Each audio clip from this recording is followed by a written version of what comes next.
Bom dia a todos. Bom dia. Tá funcionando. Só queria deixar claro que vocês que enfrentaram essa chuva da nossa querida Orlândia já são super líderes. Obrigada por estarem aqui.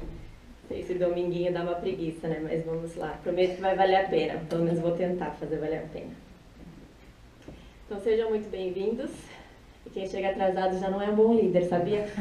Brincadeira. Sejam bem-vindos. Hoje a gente vai falar um pouquinho sobre jovens líderes e o espiritismo. E eu vou começar contando uma história para vocês. Essa história ela se chama Os Três Leões. Então, em uma floresta existiam 3 leões e não tinha nenhum líder nessa floresta. E aí um dia, o macaco, que é o representante dos animais, ele resolve convocar uma reunião nessa floresta e fala: gente, a gente precisa de um líder, né? E o leão, ele é considerado o rei dos animais. Só que nessa floresta temos 3 leões muito fortes.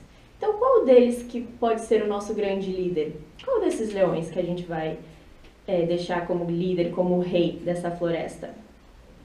Então, eles resolveram fazer um brainstorming e pensar que prova que eles dariam para esses 3 leões para que um deles ganhasse, vencesse e fosse considerado o líder, o rei dessa floresta.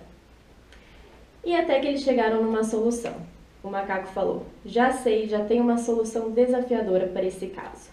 A solução está na montanha difícil.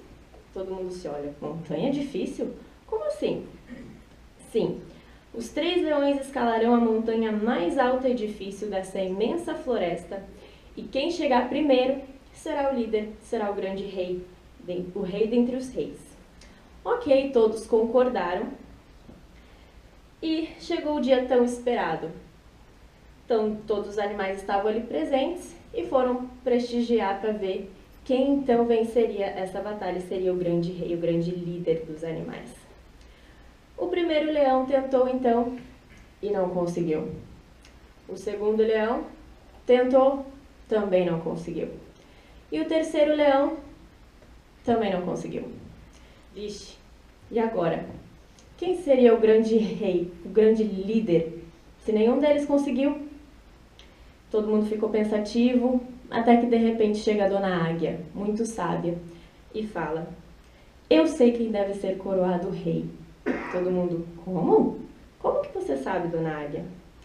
Eu estava voando baixo e entre os leões e eu ouvi o que cada um disse ao voltar derrotado da montanha. O primeiro leão disse: montanha, você me venceu. O segundo leão disse: montanha, você me venceu. O terceiro leão disse: montanha, você me venceu por enquanto. Você, montanha, já atingiu o seu tamanho máximo e eu ainda estou crescendo. Vou atingir meu pleno potencial. Então a águia continuou: quem pensa assim é maior que os seus problemas. Pode ser considerado um vencedor. Rei de si e líder dos demais. Foi então que o terceiro leão foi coroado como o líder, como o rei da floresta. O fracasso, ele é considerado apenas um caminho para o sucesso. E eu achei muito interessante essa história porque a gente pode entender que o leão, o modo dele pensar é bem assim, né, como a gente. O espírito também evolui. Olha como ele fala: montanha, você me venceu por enquanto, mas um dia eu chego lá, porque você já está completa, eu ainda não estou, eu chego lá. E nós espíritos somos assim também. Nós ainda não estamos completos, nós estamos chegando lá. Então, todos nós temos o potencial de líder dentro de nós. Então, vamos lá falar um pouquinho sobre a liderança. Então, o que é o líder? Líder, de acordo com o dicionário, é o indivíduo que tem autoridade para comandar ou coordenar outros, pessoas cujas ações e palavras exercem influência sobre o pensamento ou comportamento de outras. Aí eu pergunto para vocês: por que a gente precisa de líder? Alguém sabe me responder? Facilitar a jornada. Para facilitar? Para ser o exemplo, muito bem, para inspirar os outros, né? Exatamente. E quem que foi e continuará sendo o líder de todos os tempos, nosso grande líder? Jesus. Jesus. Muito bem. E como que Jesus liderava? Através do exemplo. Através do exemplo. Muito bem. Muito bem. Então, a liderança, a gente também considera que ela é o quê? Uma arte, uma ciência. Por quê?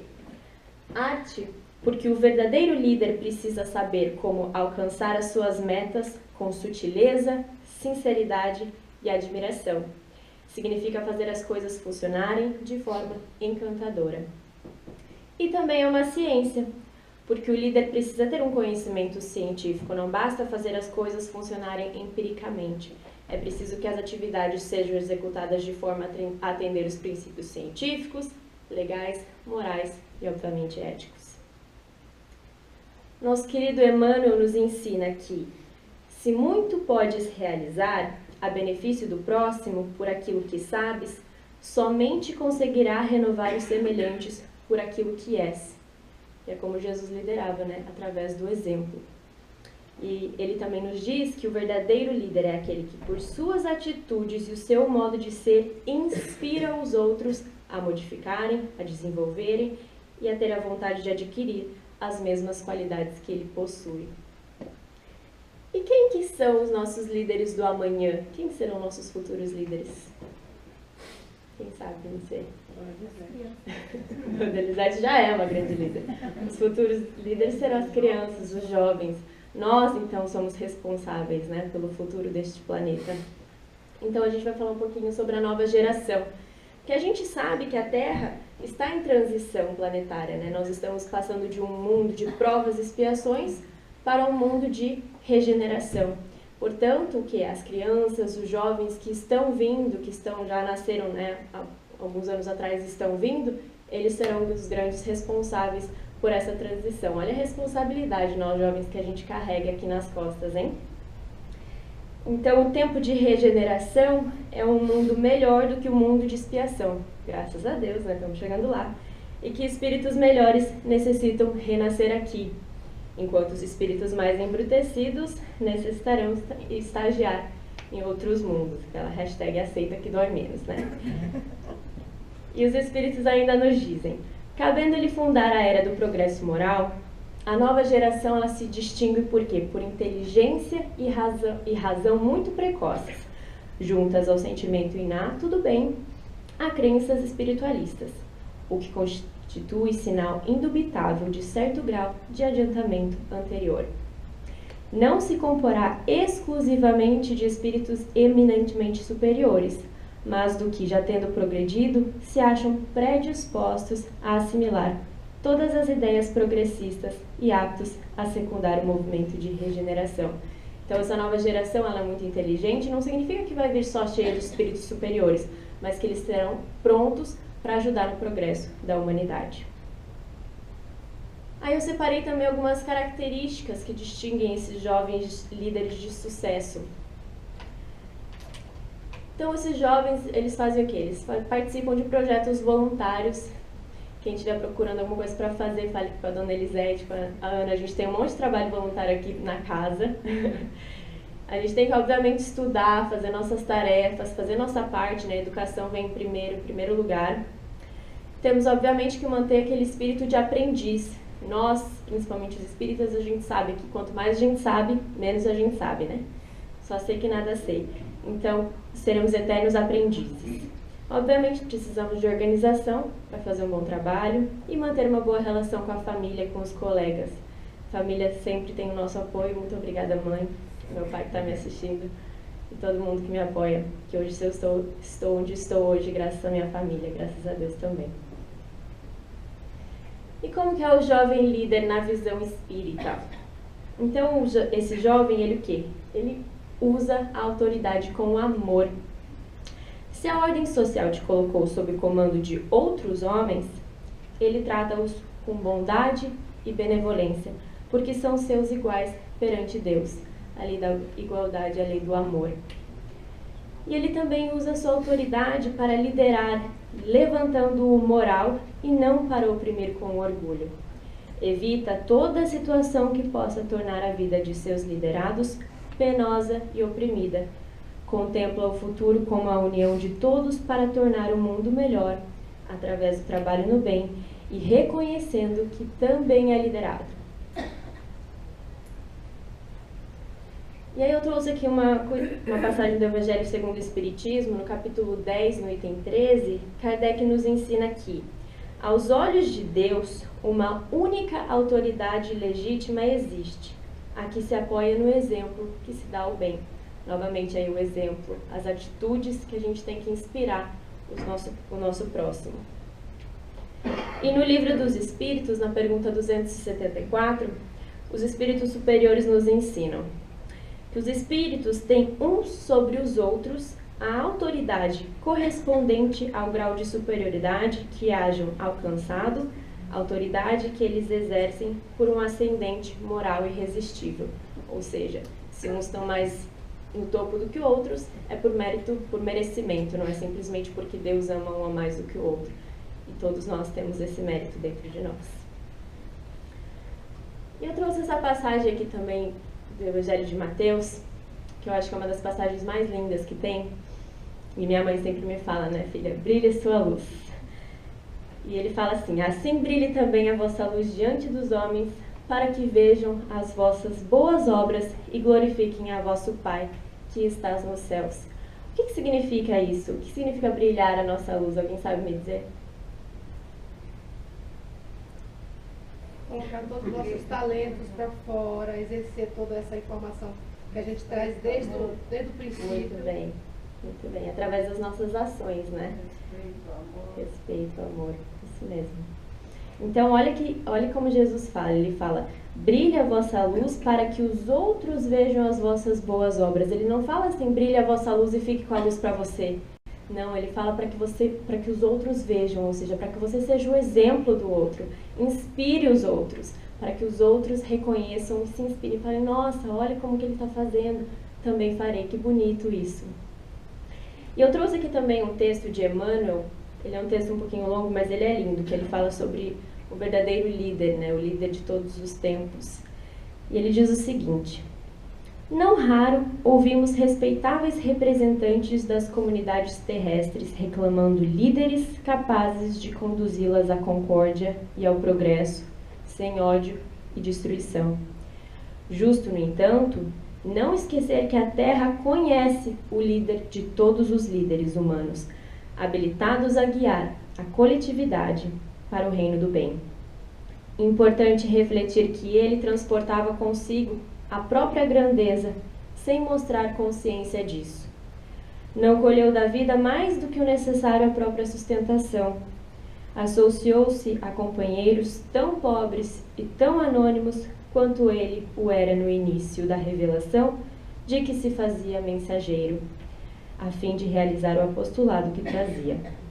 Aconselhou o respeito aos condutores do poder humano, mas nunca indicou a desordem e a crueldade para a solução dos problemas do mundo.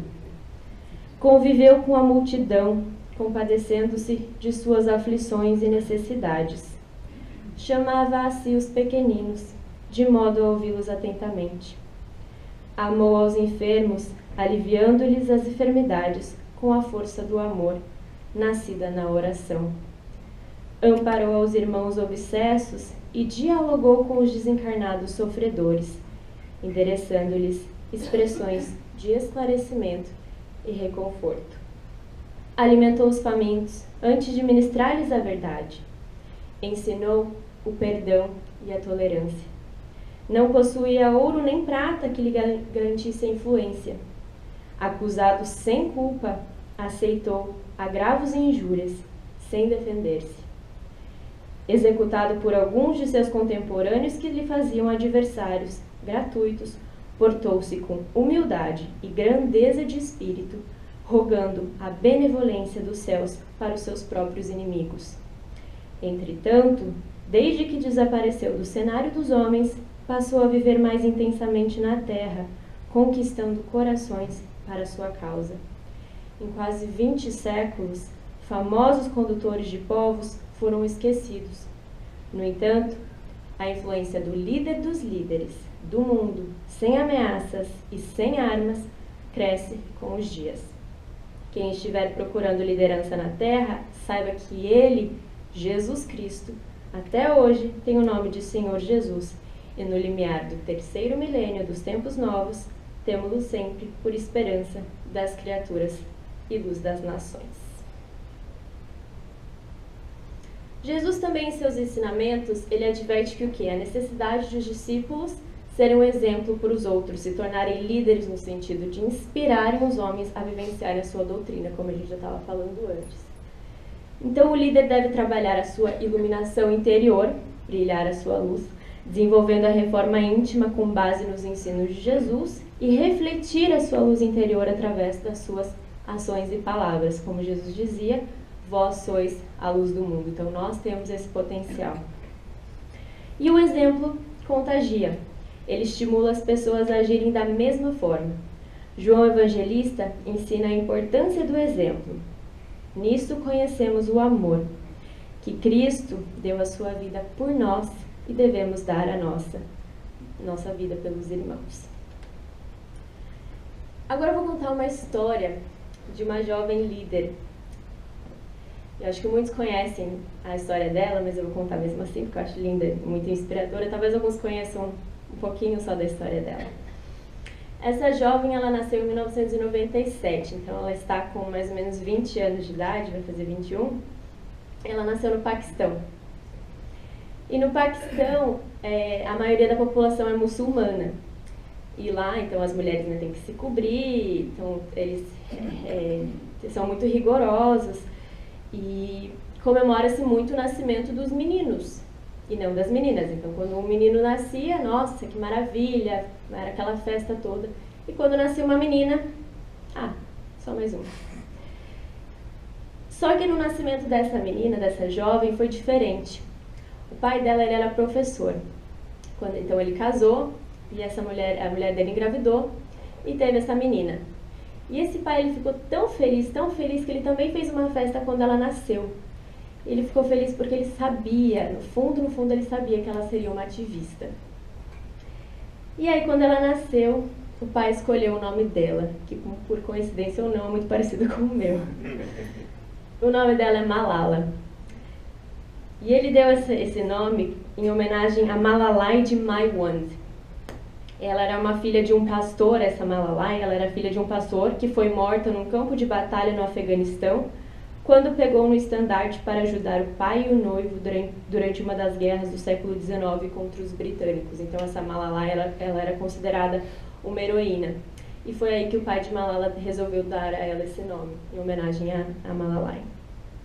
E a família de Malala vive até lá, no Vale do Swat, que é o noroeste do Paquistão, país muito conservador, onde muitas vezes se esperava que as mulheres ficassem em casa, cuidando dos filhos, cozinhando, cuidando da família. E até lá, naquela época, as crianças iam para a escola, as meninas também iam, mas era uma coisa não era muito comum. Então, nem metade da população feminina ia para a escola. E Malala, ela cresceu nesse contexto. E como o pai dela era professor, ela tinha, vontade de aprender, de ir para a aula, então ela ia com as amiguinhas dela, tinham poucas meninas na sala de aula, mas ela ia. E aí nos anos 2000, mais ou menos, que o Talibã começa a ganhar mais força naquela região, as coisas começam a piorar. Em 2007, o grupo domina completamente a região. E aí em 2008, o líder talibã local acaba determinando que todas as escolas interrompessem as aulas dadas às meninas, porque aquilo era contra a religião, contra aquilo que eles acreditavam. Que era um absurdo, o lugar de uma menina não era na escola de jeito nenhum, era só para ser mãe de família e cuidar de casa. E se elas tinham que aprender alguma coisa, tinha que ser a respeito da religião, só, não precisava aprender mais nada. E daí naquela época Malala tinha 11 anos, o seu pai, como ele era dono da escola e professor, ele até tentou ver se conseguia comunicar com os militares, para ver se eles conseguiriam deixar que as meninas continuassem tendo acesso à educação, mas não foi o que aconteceu. E até naquela época, um jornalista local, ele contatou o pai de Malala, perguntando se ela queria falar sobre a visão do problema dela, a dificuldade que ela tinha, de conseguir ir para a aula, para uma educação. E aí ela resolveu escrever um blog que chamava Diário de uma Estudante Paquistanesa, no qual ela falava sobre a sua paixão pelos estudos e as dificuldades que ela tinha de conseguir ir para a aula. Até em certa época elas tinham que, as meninas escondiam o uniforme na mochila, iam bem escondidinho para conseguir ter aula. Imagina, né? Olha, no pleno século XXI, como era difícil. E aí, quando ela começou a escrever esse blog, ela escreveu em anonimato, para, né, não correr riscos. E esse blog ele cresceu, ele se tornou muito conhecido. E a Malala ela nunca teve receio de falar em público e defender a educação feminina. E esses posts acabaram dando notoriedade. Ela acabava dando entrevistas em TVs e jornais, e como ela era muito inteligente, ela se destacava muito nas escolas, ganhava muitos prêmios. E começou, né, a correr riscos. A família dela sabia desses riscos. Só que eles imaginavam que o quê? Se fosse acontecer algum tipo de ataque, quem que eles atacariam? Eles atacariam o pai dela. Porque ele que começou com tudo isso. Eles não iam fazer nada com uma criança. Malala só era uma criança. O que eles iam fazer com ela? Só que daí, no dia 9 de outubro desse ano, Malala estava deixando a escola, foi para o ônibus escolar, estava indo para casa com as amigas, até que esse ônibus foi parado. Entram atrás 2 jovens armados e perguntam: quem é Malala? Qual de vocês é Malala? As meninas assustadas, uma olha para a outra, acabaram meio que entregando sem querer, naquele susto, e eles viram a Malala e acabaram atirando nela. Tiraram nela e acabaram atingindo mais outras 2 meninas que estavam do seu lado, que se recuperaram rapidamente, mas acertaram a testa da Malala e caiu pelo tímpano aqui a bala. Então ela estava num estado muito grave e ninguém sabia se ela ia sobreviver ou não. Foi um choque para todo mundo. Falaram, nossa, quanta crueldade, né? Atingir uma menina por conta da educação feminina. E aí, graças à ajuda divina e quando a gente sabe que a providência divina há em todo lugar, ela foi enviada para o Reino Unido para ser tratada lá. E depois de uma semana, 10 dias, ela saiu do coma. Todo mundo achava que ela ia ter muita sequela, mas graças a Deus não teve muitas. Ela só não consegue mexer muito o lado esquerdo e está surda do lado esquerdo. Mas ela continua a mesma Malala, continua com os mesmos sonhos, continua sendo uma grande inspiração. E o estado de Malala era muito grave, né? Então ela conseguiu se recuperar.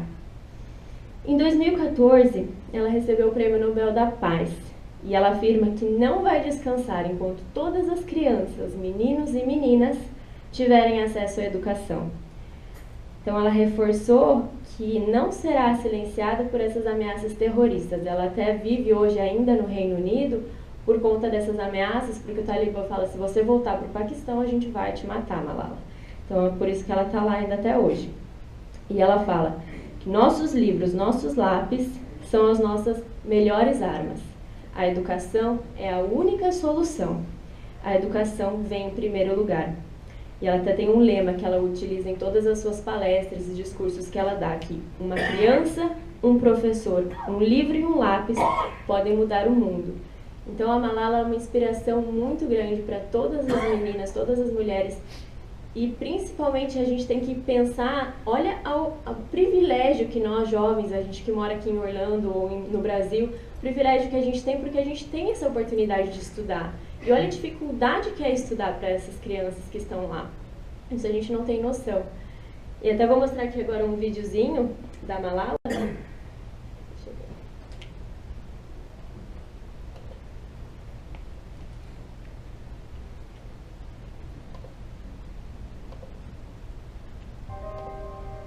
There is a moment when you have to choose whether to be silent or to stand up.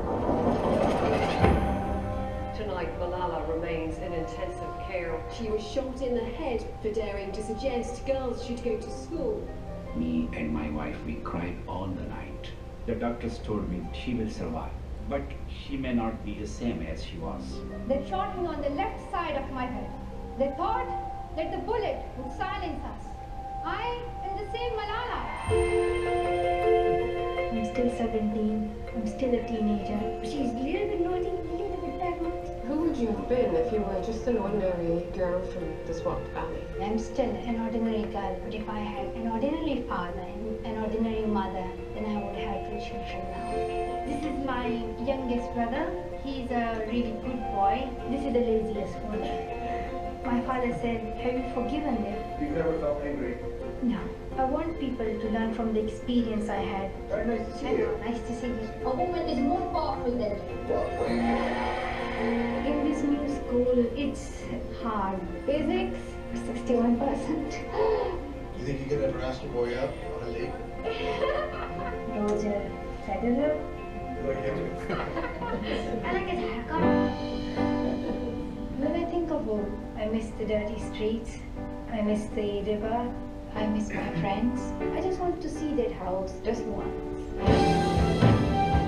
He named her after a girl who spoke out and was killed. Almost as if he said, she'll be different. You're right. I am those 66 million girls who are deprived of education. I'm not a lone voice. I am many. And our voices are our most powerful weapons. One child, one teacher, one book, and one pen. They can change the world. My father only gave me the name Melanie. He didn't make me Melanie. I chose this life and now I must continue it.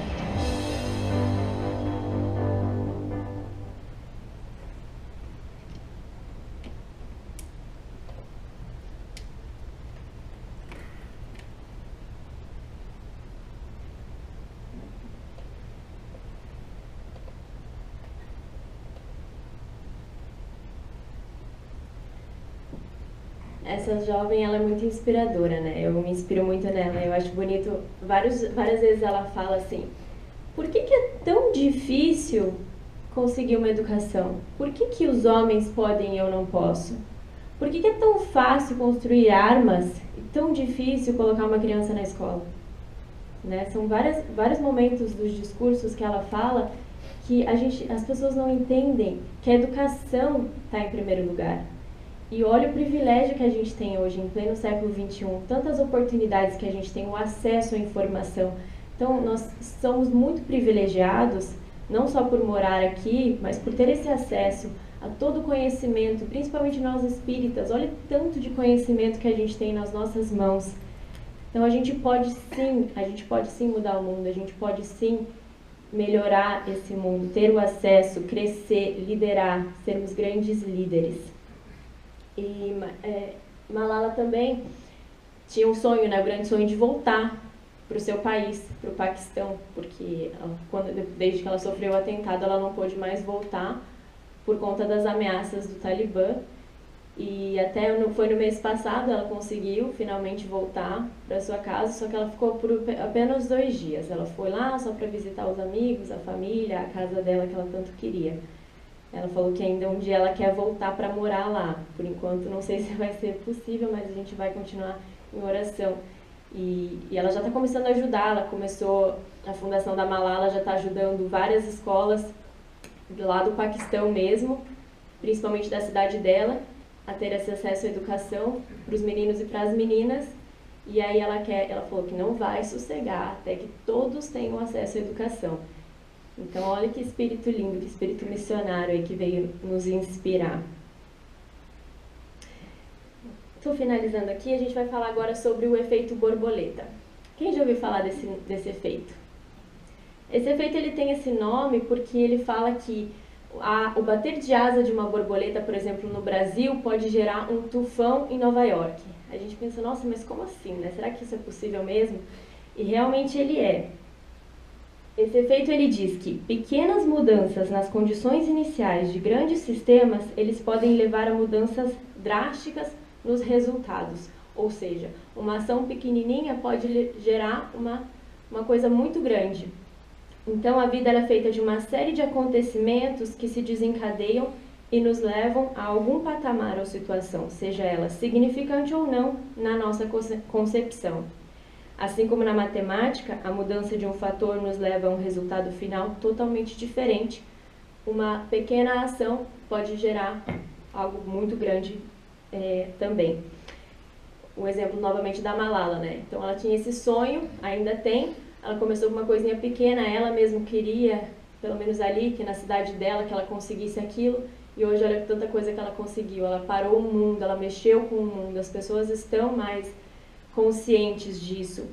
Então uma pequena açãozinha leva a uma grande consequência. Então, para sermos grandes líderes, a gente não precisa fazer muito. Precisamos apenas começar com uma atitude pequenininha, porque a gente sabe que pouquinho em pouquinho as coisas vão crescendo. A providência divina está em todos os lugares. Nós temos acesso a tudo, a espiritualidade está pronta para nos ajudar. A gente só precisa o quê? Só precisa começar com as nossas atitudes, pequenininho, pouquinho em pouquinho.